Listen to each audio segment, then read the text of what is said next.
You are listening to Latinx America, a podcast focused on highlighting catalysts who are using, leveraging, or creating technology to help our community achieve more. With your host, Adriana Flores Ragade. Brian, thank you so much for joining us at Latinx America. Frank Carvajal put us in touch, and I'm excited to be interviewing someone that comes from his event and has been really engaged in being here in the Valley, but also expanding beyond Silicon Valley now that you're in Colombia. So why don't we start by welcoming you and asking you to start with your personal journey and how you got into where you are today. Well, thank you so much for having me, Adriana. It's a pleasure to be here. I've heard a lot of great things about you, and I'm honored to be on your show. So I'm a guy from the middle of America. My father's Lebanese, my mom's Irish. I was a college football player. I come from the Midwest, Illinois, and football was such a big thing, and sports were a big thing, and that was my life for 20 years. I learned how to make friends. I learned how to lead. I learned how to do everything through athletics. And when I was playing college football, I received a scholarship, and it was a good Butler University Division I AA school at the time. And I suffered a number of very intense concussions. And that was the end of my career. I actually had to stop playing, which at the time was devastating. But when I think back to the experience, it was probably the best thing that ever happened to me. My world literally opened up after that. And I started to think more globally. I started to make friends that thought differently than me, that were more progressive, that were more worldly.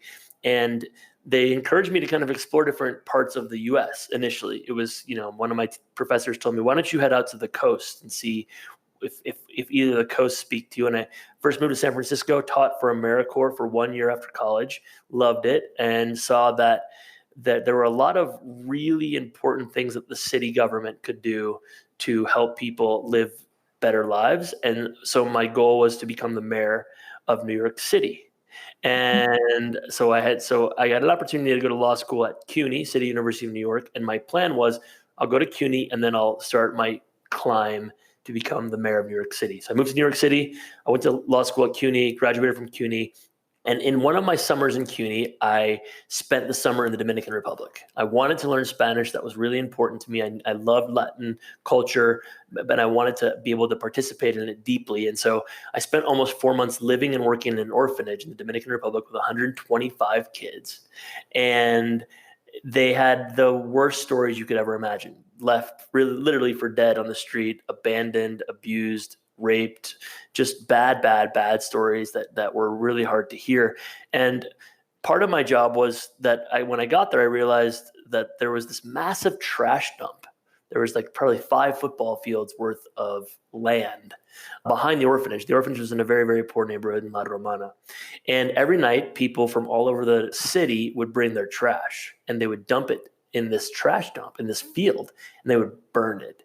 And that was causing massive amounts of smoke and huge health problems for the kids, who were anywhere between 6 months old to 21 years old. And I decided, man, this does not seem fair. And so my summer's work then became dedicated to closing that down. And a year later, we were able to do that. And I think that summer was probably the most important summer of my life, because in the last night at the orphanage, and I literally lived with these kids, so I got to know them really, really well. Every single one of them gave me something, a gift, a bracelet, a love letter, a hug. And I cried myself to sleep that night. I cried the entire night. And I said to my, at the time, girlfriend, who I was there with, I said, Maciel, this is the moment that I'm going to decide that I will do everything that I can to serve the Latino community for the rest of my life. And I was 23 years old, that was 13 years ago. And so that was a moment of impact. And so when I moved back to New York and finished law school, I had that in my mind. And then I went to work for Mike Bloomberg, who was running for mayor for his third term. He was the mayor at the time, and he was running for a third term. And I worked on his campaign initially for the first 4 months, and I was in charge of recruiting volunteers. We recruited 600 volunteers in 4 months. He called me in after he won. He's like, "You really did a great job. I want to keep you in the administration. What do you want to do?" And I saw the power of words, and I've always loved words and messaging and language, and using messaging and language and storytelling to motivate people to take a certain action. And so I said, I want to stay in the administration, but I want to be a speechwriter. And so he paired me up with one of his commissioners, a guy named Jonathan Mintz, who was absolutely brilliant. And I worked with him for 2.5 years, helping him write speeches. I did congressional testimony, preparation, all kinds of different things with Jonathan.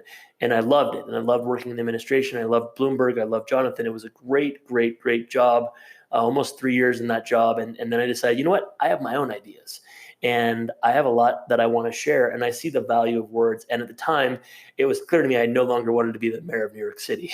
I wanted something a little bit more global. And so I moved to San Francisco and started my business 7 years ago, which is a branding agency where we work with brands of all sizes and entrepreneurs and individuals and small businesses to basically help them tell their stories through video, through podcasts, through branding strategy, through the digital world.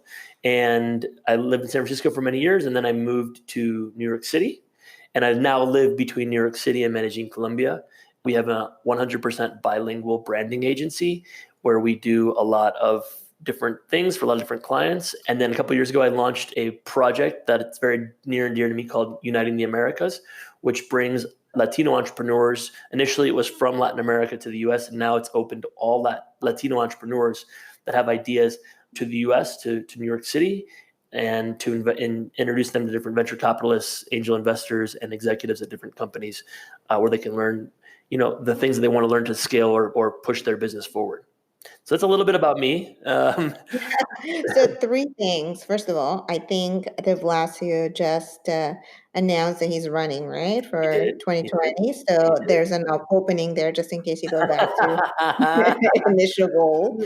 And then, and I like the fact that you're an advocate for the Latinx community, because part of what we want to do too is highlight people like you that are trying to help our community move forward. And we were having a conversation earlier about personal brand and the importance of personal brand, and your whole business and the project that you're working on revolves around making sure that you get out there and that you tell your stories and your compelling stories to get funding, right? So can you tell us a little bit about the importance of personal branding and how one can develop their brand? And then the second question is more about kind of your business and what prompted you to kind of launch it and where you are, at what stage you are. Sure. So from a personal branding perspective, it's when I hear the word personal branding, people always ask me, what does personal branding mean? I think it's a cool question. It's like, what does it even mean? And for me, it really means 2 things. Number 1, your reputation, what people say about you. And number 2, the level of confidence that you build with someone, level of trust that you build with someone. I put out a tremendous amount of free content, and a lot of people say, aren't you worried that if you put out too much free content that everyone will just expect everything is free from you? And I think that we're living in a time where it's easier than ever to put content everywhere. And it's more important than ever to put content everywhere. I mean, literally, I saw a couple weeks ago that Frank put up something for his summit on LinkedIn. And then I reached out to him and asked him a couple of questions about his summit, and then he connected me with you, and here we are today.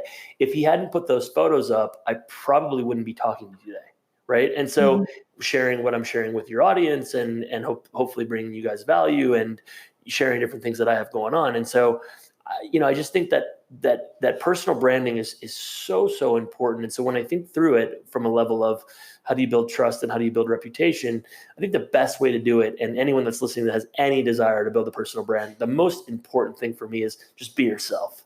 It is so exhausting to try to put on a face in digital media and social media. It is so much work to try to remember what you said yesterday or last week or last year because you were trying to imitate someone or you were trying to keep up with a trend that you thought was going to make you rich or whatever the case may be. It's too much work. So the first thing you have to do is recognize, number 1, what is my truth? Why do I do what I do? Why am I so in love with the Latin community? Because of what happened in an orphanage 13 years ago. Right? I can tell that story, and I tell that story all the time, and that story still remains true for me because that story will always be true for me because it is my truth. I didn't go to the DR for a day to go to an orphanage, take a picture, to then launch a branding campaign that I was going to target against Latinos. That wouldn't have worked. It just wouldn't work. And yet I see so many people trying to chase the quick buck. I think that personal branding is a long play. And I think that I'm looking forward to building a personal brand for the next 50 years of my life. And, I think that that's number 1, do your truth. And then number 2, start creating content around your truth. And everyone is overcomplicating what that looks like. People think that it needs to be highly polished video content. I'm lucky to have a video team, but I didn't I've had my business 7 years. First 5 years, I did it all myself. And trust me, the video was not clean, and the content was just me kind of talking through what was working for me and for my clients at the time. And that's still, a lot of it's still true, and it's fun to look back on. But I think that any of you guys and gals that are listening to this that want to create a personal brand, just start right now with your phone, with your truth, with what happened today. We are highly social beings, and we have an extreme need for connection. And what you don't know, Adriana, is like, maybe today you say something about what you ate last night that's going to remind someone of their great grandmother, and all of a sudden they are following you because you put them into a good place. You just have no idea what you say what words you say will affect which people. And so that's, kind of the second step. And the third step is tell your truth, document it, and then put it everywhere. Put it in as many platforms as you can, because everyone is doing different things on different platforms. And if today I don't get on Facebook and you only post on Facebook, then I miss what you had to say. But I was on LinkedIn earlier this morning, and if you didn't put it there too, then I missed you.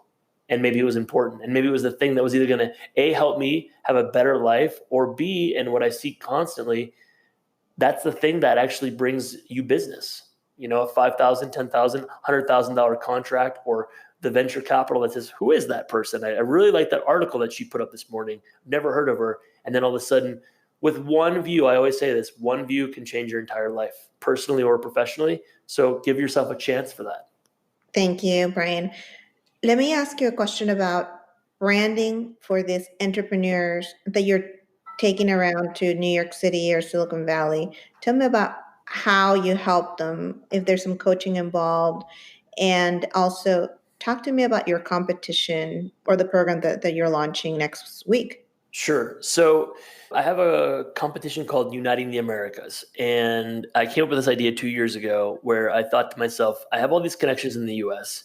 I love Latino communities. I love being in Latin America, but I don't want to just backpack around and stay in hostels. And, I didn't want to be a travel blogger or travel vlogger. Not that there's any, like, those travel vloggers are amazing. I love travel vloggers, but I didn't want to do it. And so I thought to myself, well, what can I do? What kind of impact can I meaningfully have with these communities that I love, with the connections that I have? And so I started a competition called United the Americas. And the competition you can find more information about on the website, which is brianrashidglobal.com/participa. And basically the idea is people from all over Latin America and all over, this year it's open to the US as well. If you are a Latino entrepreneur, it's open to you.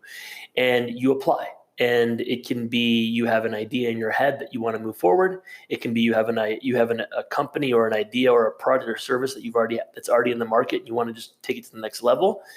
And what we do is you apply for the competition, you answer 5 basic questions, and I review all those applications.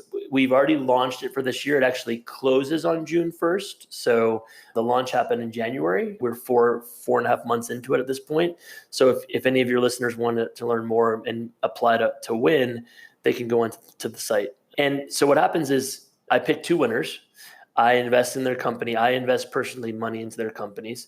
And then I take them on an all expense paid trip to New York City. Last year we did Silicon Valley of California. This year it's in New York, mostly because I live in New York and I have stronger connections in New York at this point than I do in Silicon Valley. And so I wanted to have that experience for the winners. And we take them to meet different high level people at the most innovative companies in the world: Facebook, Airbnb, Google, Apple, Uber. And then I also introduced them to other venture capitalists and angel investors that I have in my company, that I have in my contacts. So it's a great opportunity for a couple of different things. Number one, to really understand a high level innovation in marketing at these amazing companies. And then number two, to be exposed to different international contacts that are interested in investing in Latin American entrepreneurs, or Latino entrepreneurs in general. And so, there's a lot of great ideas that are happening, not only in Latin America, but in the US. And so presenting them to these entrepreneurs, to these investors, is really, really a cool thing. And then every participant also receives a video course that I did on building a brand that sells. So I've been able to monetize my brand in a really nice way, so much so that able to fund this competition myself. And it's fun to share those learnings. And then I have monthly video calls with the participants where they send me their questions throughout the month and I answer them on these calls. So they have access to me as a mentor as well. And then the winners, I stay in constant communication with. So last year's winners are doing amazing things. They've been able to hire Gabriela, who won from Bolivia. She's been able to hire more people on her team. She's been asked to speak at many different conferences of innovation and tech in Bolivia. Carlos is now in communication with some pretty big investors. He's been awarded a bunch of different awards in Guatemala, but also in the US. And so it's really fun to see, that development and that progress. Tell me their stories. What are some of the projects that you were able to fund and they're actually having some traction? Yeah, sure. So Gabriela has a women-led, so it's a women-to-women car ride-sharing app called Mujeres al Volante. And she basically she has about 70 different drivers, all women who drive women. And the problem in La Paz right now is there's a lot of violence on public transportation, in taxis, on the bus, etc. There's a lot of violence. There's a lot of robbery, kidnapping, and rape. And so what's happening is that's literally preventing women from trying to advance themselves professionally or help, taking their kids to places that they need to go, school, after, extracurricular activities, etc. And so she has created this really beautiful network of women who are driving women around. What that does is two things. Number one, they have a safe way of getting around.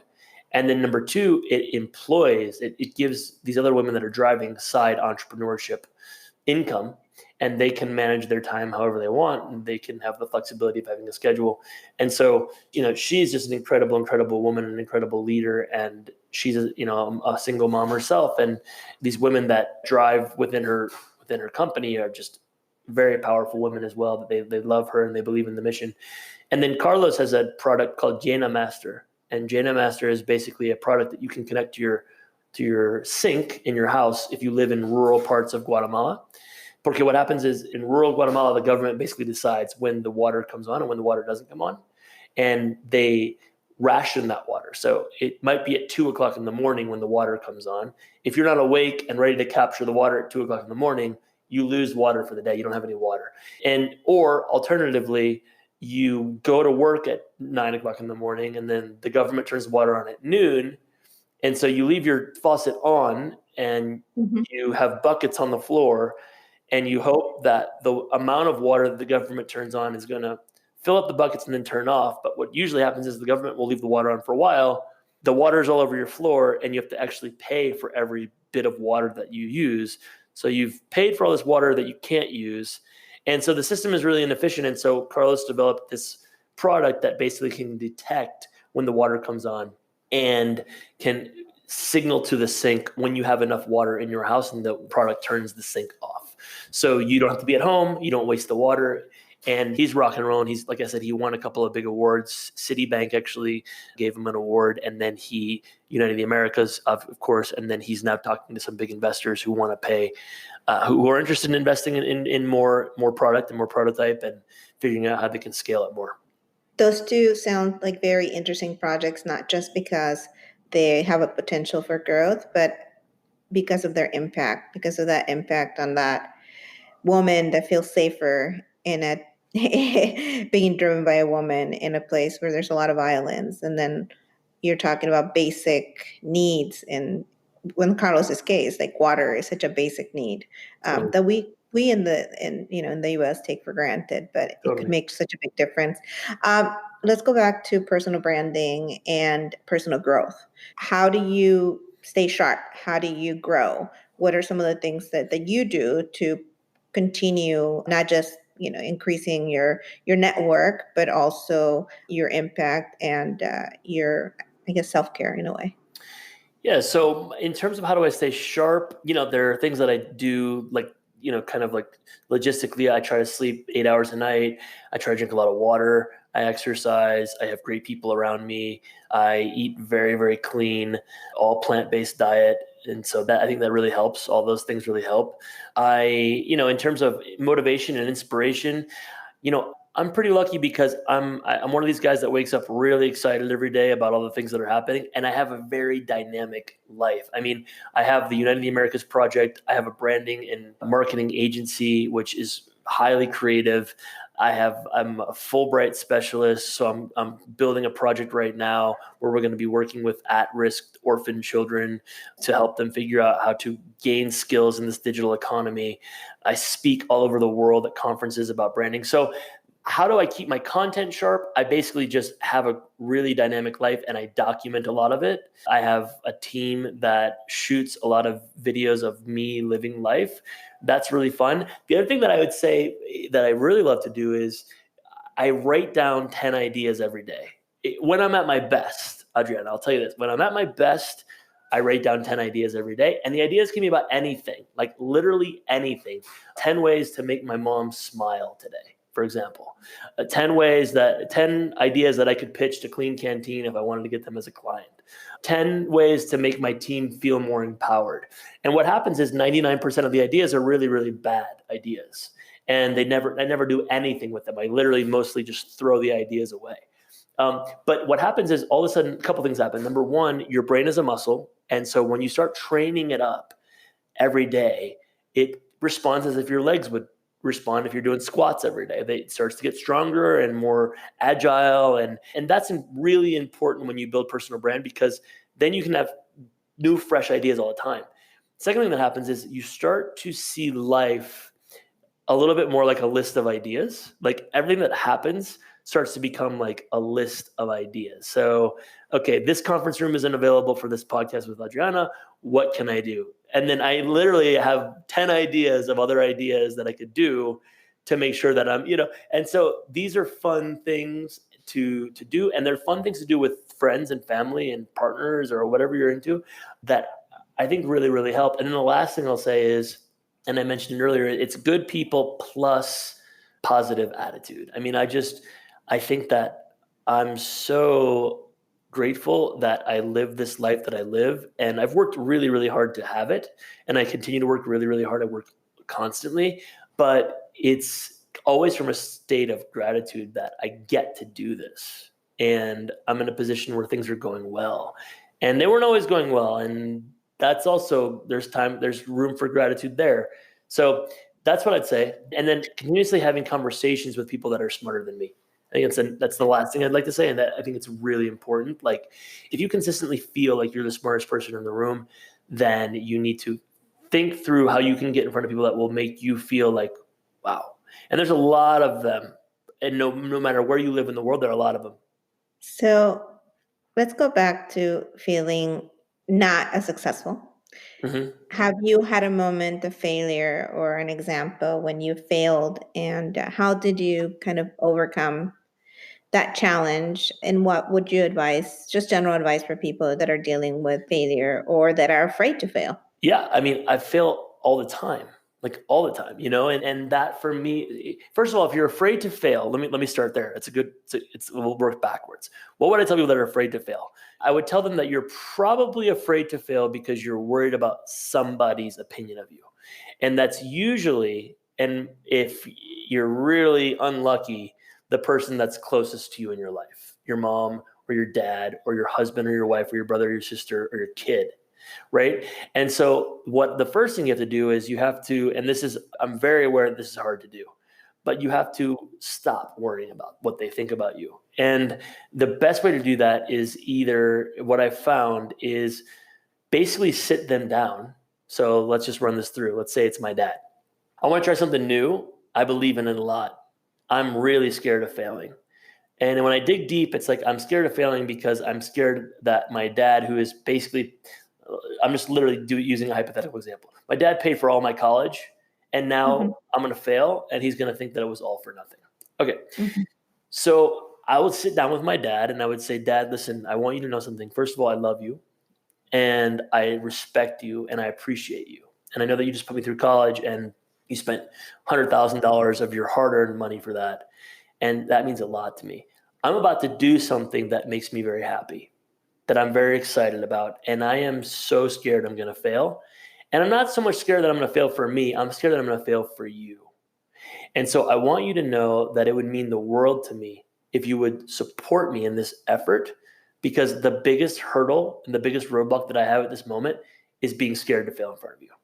That conversation, which I advise people to have all the time, and I've heard back from countless people, will change your whole life.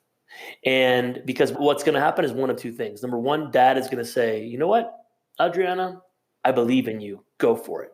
You got this. And you're going to feel free. Or he's going to be like, I can't believe how ungrateful you are, and you would do this to me. And you have to go forward anyway. Because here's what happens. At the end of the day, 5 years later, when you are successful, he's going to come back to you and he's going to say, I'm really glad you did that. And at the end of the day, that is the number one best way to deal with failure, is figure out, why are you so scared of failing? And 95 to 99% of the time, has nothing to do with what you actually feel inside. Because it's your failure. It's your life. If you fail, you have to answer to yourself. And that usually isn't so bad, because it's just something you can learn from and move on. Figure out who that person is. An example of a failure that I had, I mean, I've had a bunch, but like one, let's talk failure in general. When I started my company 7 years ago, I had no idea what I wanted to do. I just wanted to be an entrepreneur. I was caught up in the entrepreneur porn, the entrepreneur craze where everyone wants to be an entrepreneur. I wanted to be in my pajamas until noon. I wanted to sleep in. I wanted to not shave, all the things that you think is entrepreneurship, which you quickly learn is not. It's not. Right. You quickly learn that it's like, oh shit, like the bills don't stop when just because I'm a quote unquote entrepreneur. So I was, so close to broke so many months in a row for a couple of years. And what did I do about it? I could have given in. I had big time job opportunities. Google offered me a huge job. A couple of different companies offered me big. Coursera offered me something. And I just said, you know what? I do believe in this. I need to give myself some time to figure it out, but I do believe that I will be good at this thing, whatever it is that I'm going to be doing. So I had a nice little studio apartment in Nob Hill in San Francisco. I would rent that apartment out on Airbnb. I would charge double for it. I would use the first half of that double for the rent itself.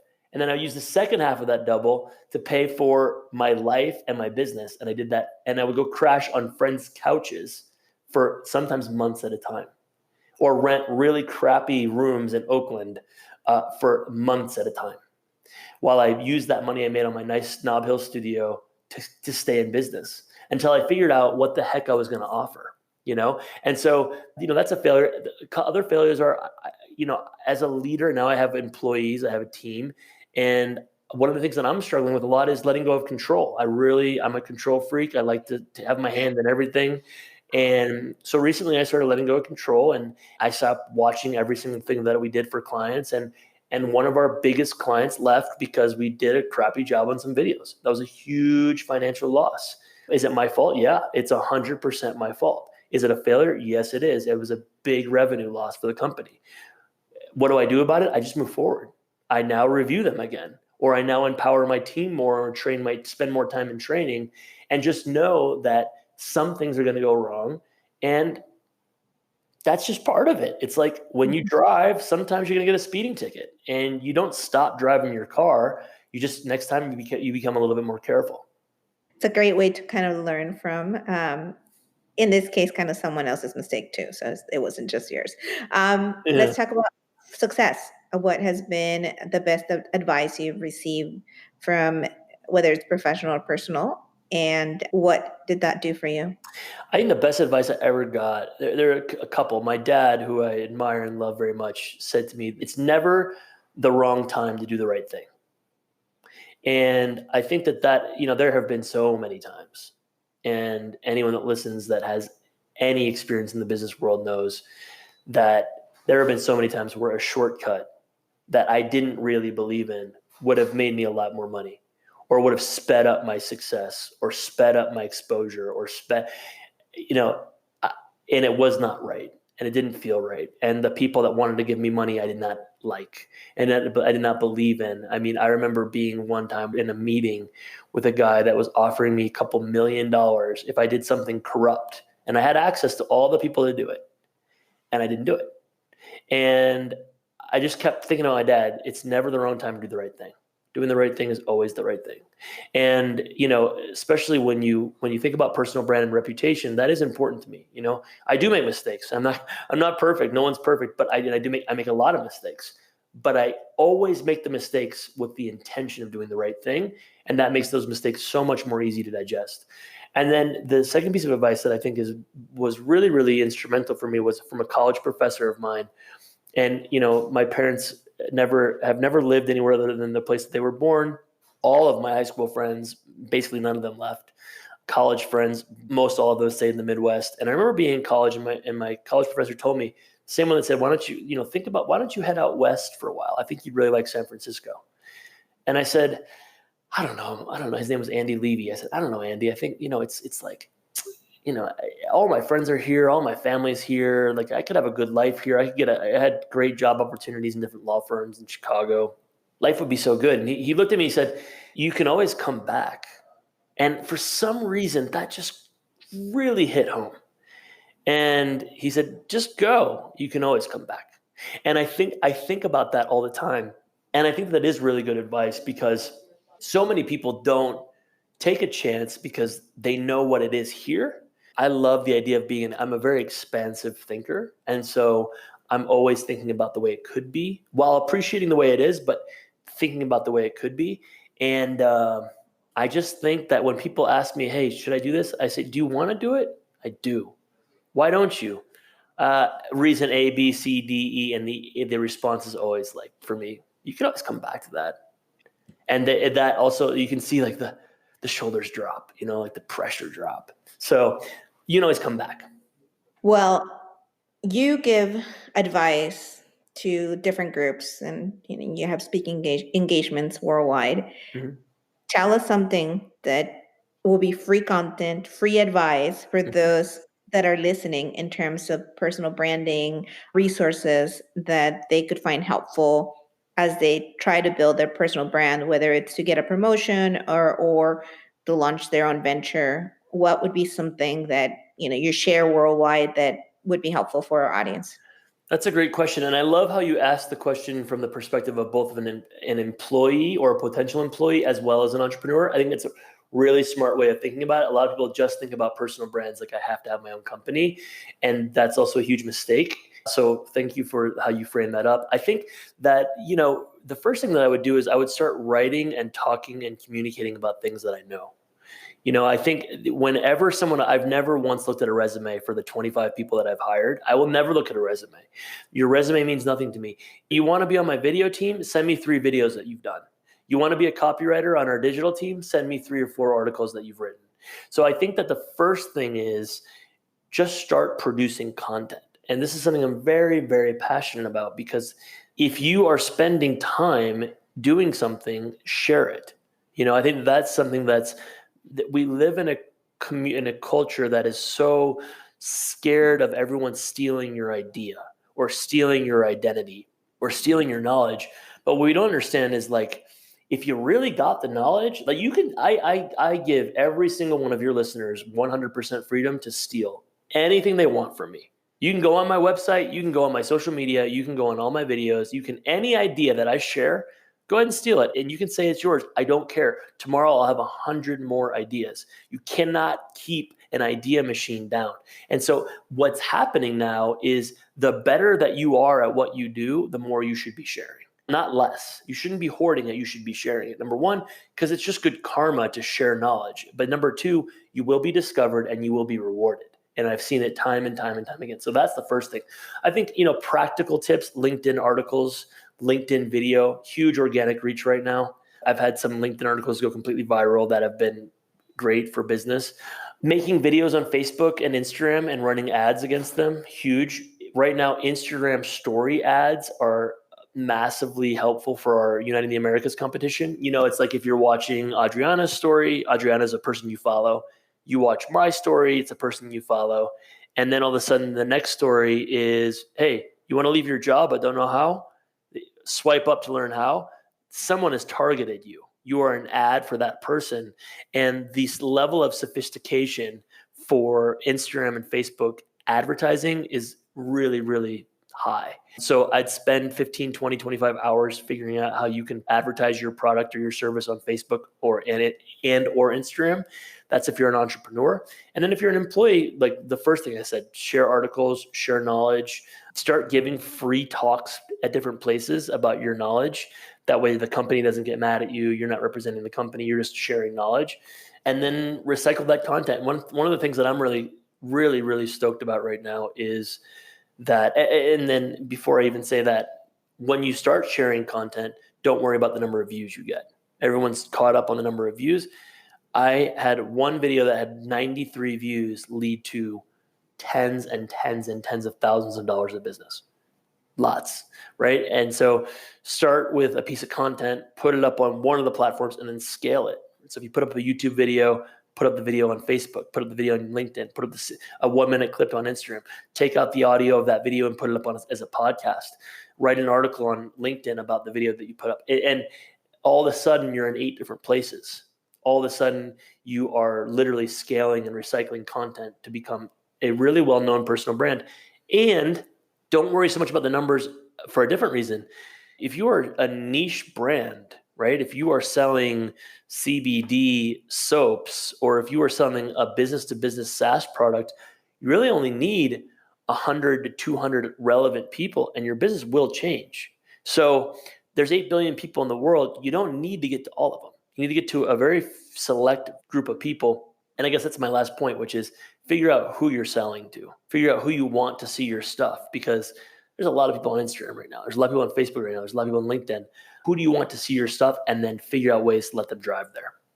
Perfect. Well, thank you so much for sharing this knowledge. Thank you for your time. I know you're in Medellin, which is one of my favorite places. You're there right now. Bienvenido. And you're from Mexico, which I love. And Puebla, I've not been to Puebla, but I've spent a lot of time in Mexico City, and I spent a lot of time in Ciudad Juarez. And I'm a huge fan of Mexico. I want to spend more time there.